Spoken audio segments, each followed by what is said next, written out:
Seria Regăsirea puterii interioare. Tiparele invizibile care îți conduc viața. Episodul 3. Cum se formează adaptările din copilărie. Pentru a înțelege tiparele care ne conduc uneori viața, trebuie să ne întoarcem pentru un moment la început, nu pentru a căuta vinovați, ci pentru a înțelege cum se formează harta emoțională a unui om. Un copil vine în lume cu o sensibilitate extraordinară. Nu are încă mecanisme sofisticate de analiză sau de protecție. Are însă o capacitate profundă de a simți. Simte tonul vocii, simte tensiunea din cameră, simte când este văzut și când este ignorat. Pentru un copil, relația cu cei care îl cresc nu este doar importantă, este esențială pentru supraviețuire. De aceea, atunci când mediul devine dificil, copilul nu își pune întrebarea dacă lumea este nedreaptă.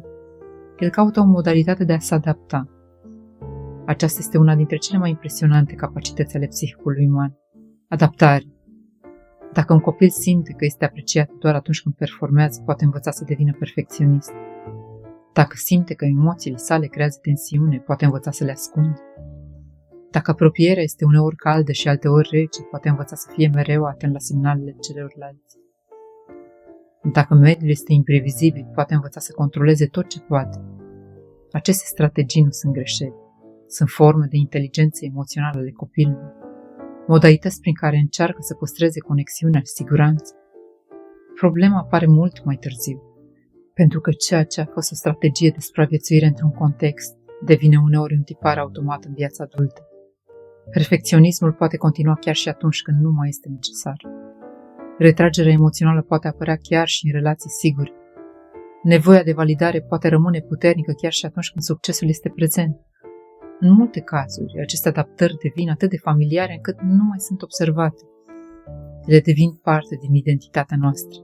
Spunem lucruri precum, așa sunt eu sunt genul care.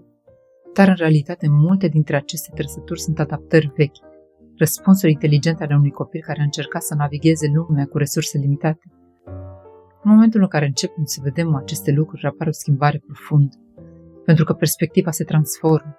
Nu mai privim comportamentele noastre prin prisma defectelor. Începem să le vedem ca pe povești despre cum am învățat să ne protejăm. Această schimbare aduce ceva extrem de important. Compasiune pentru copilul care a încercat să înțeleagă lumea. Compasiune pentru adaptările care ne-au ajutat să mergem mai departe. Și poate că aceasta este una dintre cele mai importante realizări ale conștientizării. Să înțelegi că multe dintre lucrurile pe care le-ai considerat slăbiciuni au fost, de fapt, forme de supraviețuire. Iar atunci când vezi asta, nu mai simți nevoia să te judeci.